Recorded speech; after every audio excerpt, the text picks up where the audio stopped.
So, Indiana is your reigning national champions from the Big Ten. The Big Ten has made it 3-0 and kept the SEC out completely for 3 straight years. Coming into this year, there's a lot of hype throughout the Big Ten. A lot of teams this year with Ohio State, as always, Oregon looking to make their championship run this year, Indiana looking to defend their title, Penn State coming back from absolute despair with James Franklin last year, and then obviously Michigan being the punk underdog with their new head coach Kyle Whittingham. But specifically in this video, doing another one of these rant videos. I kind of like doing them. They're shorter and don't take as much time for you guys who want to watch them. A little less effort, a little more genuine, a little more relaxed. So I like to do a lot more, and it's like either I talk to myself about it or I talk to you guys about it. But Indiana this year, they bring in Josh Hoover out of TCU last year. He is a senior veteran guy. It's the same model that Curt Cignetti loves in his quarterbacks. Curtis Rourke out of Ohio, Fernando Mendoza out of Cal, and Josh Hoover out of TCU. If you actually look at his past 3 quarterbacks, Josh Hoover is probably the most glamorous one out of the portal. Maybe you could say Fernando, especially because he played in that Miami game in 24. But Josh Hoover is a guy that has been up and down in the Big 12. I am not high on Josh Hoover at all. Not at all. I just think he is very mid. He's a mid quarterback. If you watch his tape, it's a lot of slants. And I'm not saying he only does slants. It's a lot of slants. And you look at Indiana in the year where they want to defend their title. Yes, I think Curt Cignetti is going to get all the use out of Josh Hoover as he can, especially after Fernando leaving. And I've seen a couple videos from practice of Charlie Baker making some incredible catches. He's definitely probably more of your Z, as you have Nick Marsh transfer from Michigan State. They talk about how he wore gold cleats to practice, got his ass chewed out, which is really funny. So, yeah, I definitely think that they're going to be a good team. You are replacing a lot, especially in the running back room. That'll be a question. You're replacing a lot on defense, guys like Aiden Fisher. You are returning he's a tackle. Some places say he's a guard, an NFL guard. Some say he's a tackle because he's in college. But you're returning Carter Smith. You're losing guys like, obviously, Elijah Surratt, Amari Cooper, Fernando Mendoza, Aiden Fisher, D'Angelo Pons. And I think you are returning Sharp, the cornerback who made the interception against Miami, which is funny because his dad is actually the person who had the pass interference against Ohio State in the Natty. So Miami has had 2 national titles ruined by that family, which I absolutely adore. Jamari Sharp, that's his first name, Jamari Sharp. So coming into this year, a lot of hype. And me personally, I don't buy it for a second. I think Indiana, what they did last year was amazing. I definitely think they'll probably come back as a playoff team, probably at around a 10-2 record. And if I pull up their schedule,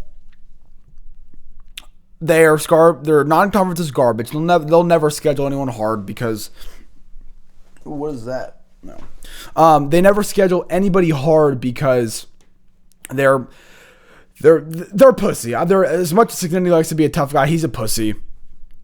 North Texas, Howard, Western Kentucky, and he says, "Well, we're gonna play whoever we want to play. Like whoever's on our schedule, we're just gonna play them." And so that's why you have the garbage non-conference. Northwestern at home, win. At Rutgers, win. At Nebraska, win. So your first 6 games are absolutely garbage. So I mean, absolute trash. Week 7, Ohio State at home, then at Michigan, then Minnesota. That is a tough 3-game stretch, especially after Ohio State and at Michigan. You have to go and play Minnesota at home with Drake Lindsay, and Minnesota's always a tough team to play. Then you go on a bye week, then the next week USC at home, then at Washington, then you finish out the year. You finish out the year with Purdue. So I'm going to do my own video for all of these teams' schedules, but like the run over kind of like at Nebraska, you'll probably win. Minnesota, you'll probably win. But Ohio State at home, I'm telling you, Ohio State's going to clobber Indiana. Ohio State's going to beat Indiana by like 17. They are going to clobber Indiana. And everyone's like, oh, but Indiana's so well coached. They could have an FCS roster, but if Cignetti's the coach, they're going to go and beat Alabama. Like, did you not watch them against Ohio State in 24? Indiana got better after 24. Ohio State got worse after 24. Ohio State killed Indiana 38-15. Ohio State didn't even play super well that game. Ohio State got worse. Indiana got much better. And Indiana won 13-10. And they only won because Ohio State played terrible. I know because I was at the game. They played terrible. They never called holding on Kenyatta Jackson. Kenyatta Jackson was like, he got held so bad that two guys just tackled him. That's how bad it was. And Jaden Fielding missed a 25-yard field goal, and Julian Sand got stuffed on 4th and 1 at the 5-yard line. That is it. Ohio State plays 1% better. They beat Indiana 24-13 or like 20-30. Like, Indiana loses. And Ohio State wins the Big Ten. Then they probably won the national championship because then they get the 1 seed. Then they play Alabama in the first game, which they would have clobbered. I'm telling you, if Jaden Fielding didn't miss a 25-yard field goal, Ohio State wins the national championship. Ohio State wins the national championship. Ohio State wins the national championship. But yeah, for your schedule, yeah, you're losing to Ohio State. At Michigan, you'll probably win. Minnesota will probably win. And then I think you're going to split USC and at Washington. You're going to split one of those. So I definitely think you go 10-2, which means you're definitely a playoff team. You have no good wins. Maybe USC or at Washington, you get one of those. At Michigan, I guess could be a good win. You don't have great wins. You're probably going to be the last team hosting a home game, or you're going to be on the road. But like, I look at this roster, I mean, like, really? People, oh my God.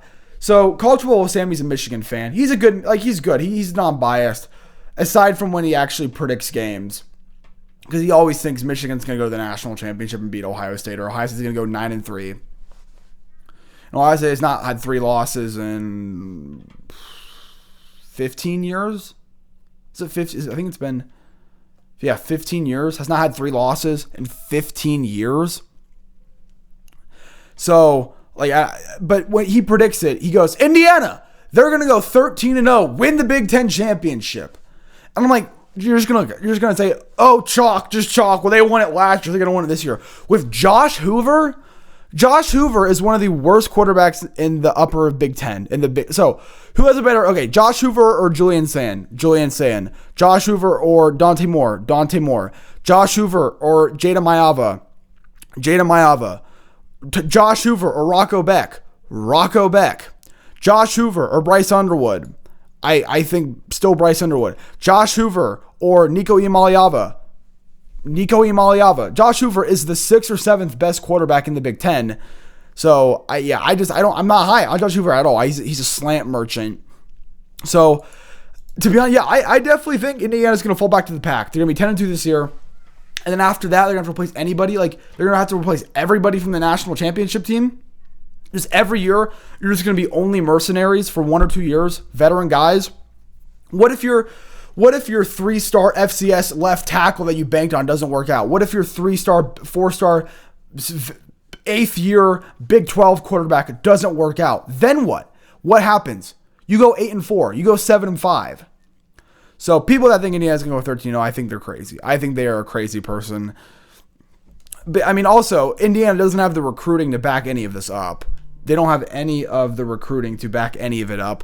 They have the 27th best recruiting class next year than this past year in 2026. Even after they won the national championship, they have the 20th best class, 39 recruits, 0 5-stars, 12 4-stars, and 27 3-stars.